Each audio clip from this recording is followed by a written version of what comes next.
to the program.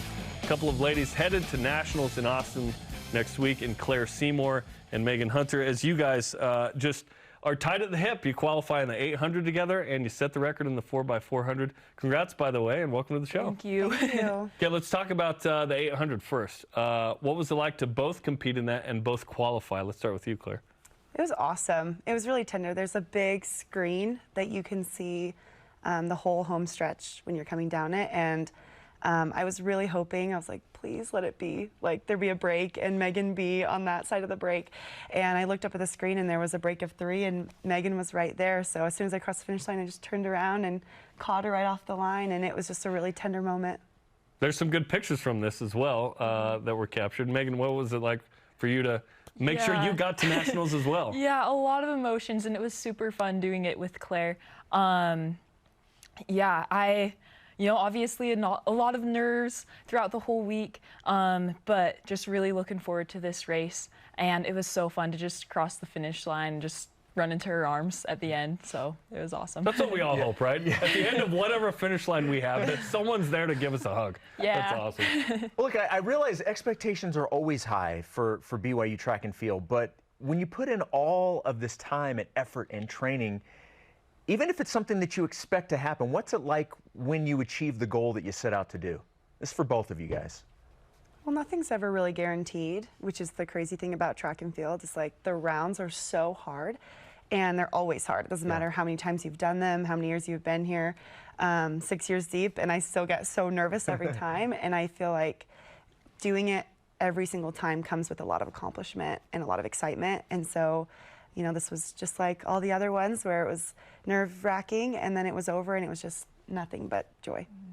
Yeah, there are just like so many variables when it comes to racing, and a lot of times like workouts go great and then you go to race and it just doesn't add up. And so yeah, it always feels good to be able to achieve those dreams that you set out to do. Claire, you've got the BYU record in the 800. You're number 2 in the country right now. What are your expectations at nationals? The national championship is up for grabs, is it not? It is absolutely up for grabs. I think I've gotten close a couple times. I got second a couple years ago. So we'll kind of see where the chips fall, but obviously we have big goals and we're just going to go for it. How do you handle that pressure of like, okay, I could literally win the national championship in this next race? I think I take it more as excitement and less as nerves. Coach always says that pressure is a privilege, and I think that I take that very seriously, where I am excited to get to do it with my friends, and my family gets to be there. And so if it doesn't happen, it was a good run and still going to be really exciting. And if it does, then obviously the celebrations will be really, really fun. And what was it like to break the school record that was super old this year? Breaking the 800 record is a big deal at BYU. Yeah, I've been wanting it for a long time.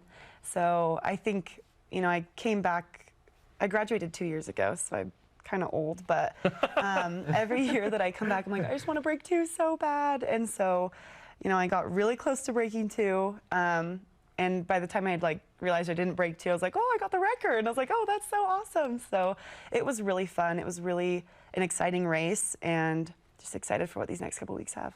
Meghan, qualifying for nationals just by itself is such an accomplishment that you've got to be proud of, but you've had to overcome some adversity, and you had a pretty significant injury that you've had to overcome, and so to get to this point, I know means a whole lot to you. Give our listeners and our viewers an idea of what you've had to go through over the last little while. Yeah, it's definitely been a journey to get here. Just after I graduated high school, I was in a car accident, and I shattered 3 vertebrae, had some spinal fusion surgery, and it's been an interesting recovery. We had a lot of uncertainty, but physically things have gone pretty well, but mentally it's been pretty hard to come back from that. Just with a lot of PTSD and anxiety, and that's really impacted my running. And so there's been just a lot of ups and downs, but I've learned so much from it, and it makes this mean so much more to me than it would have without it. How would you describe, and you did a good job right there, but sort of the journey you've been on mentally and physically to not only heal, but heal mentally, and I'm sure you're still going through it, to get to this point, just to run, let alone be good at it? Yeah, it's been very frustrating and disappointing at times, and I feel like, you know, I've had many more races that I was pretty sad about compared to the races that like I've been excited for, and but you know, it really helps to just put things into perspective and just thinking about like, wow, these are so many like great opportunities that I'm grateful for, and you know, being in that accident made me realize like running is not my whole life. Like there's so much more that I can focus on, and yeah, it's just really put things into perspective and makes me realize like I'm grateful for all those moments, even the hard ones that have gotten me here. And your sister Kate was in the car with you?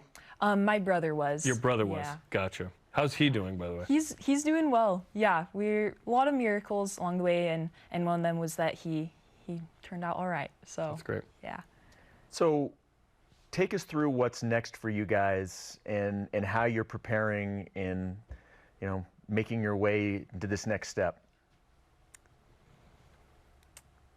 Well, I feel like, you know, the Hays in the Barn, we've prepped a lot for this, and this whole season has just been a learning experience, and you know, we're just gonna put in the rest of the work that we need to and just try to really enjoy this experience and soak it in. What do you look forward to most about what's coming up for you guys? Torchy's Tacos, right? Yeah, I was going to say, really good, right? Is it the food? In Texas. Yeah. But like besides the actual event, I mean, there's so many things that are involved. And you mentioned you've been around the program for a long time. What gets you excited about this opportunity? I think Nationals is so fun. Like there's just so much going on, and it's so fun to get to bring. I love championship season because I just love that the whole team is together. We don't travel a ton together in the regular season. And so getting to like cheer on our boys and then cheer on other women, and you know, a lot of us bring families, you know, our families come to these meets, and so there's just a lot that accompanies championship season that's just so fun, and it just goes back to the basics of track and field. It's just racing. You know, it's not about pacing, it's not about anything crazy, like the technology doesn't matter. It's just about like wanting to win, and I think that that's so fun. And then, you know, like Megan said, the Hays in the Barn, so it's kind of like you just get to enjoy it now. Like now the hard work is pretty much over. It just is getting to reap the rewards of that hard energy, so it's good. Megan, let's talk about the 4x400. You guys set the school record. What was that like? And shout out to Marianne Barber and Briley Pontius, who were part of that 4x400 as well. Yeah, it was exciting. At regionals a couple years ago, Claire and I were able to break it with some other teammates. And so, yeah, it's just, you know, records are meant to be broken. And so it's fun to be able to just do that again. And I mean, I don't think any of us really were expecting to do that. And so, yeah, it was just a fun end to the meet and super exciting. So you know the time, right? When you look at, there's the reaction like, guys, we just set the record. Yeah. Like, do you know the time? Are you looking up and realizing that quickly, or does it take a sec, Claire? I watched the clock. Yeah, I saw it at 200 to go. I was like, oh, crap.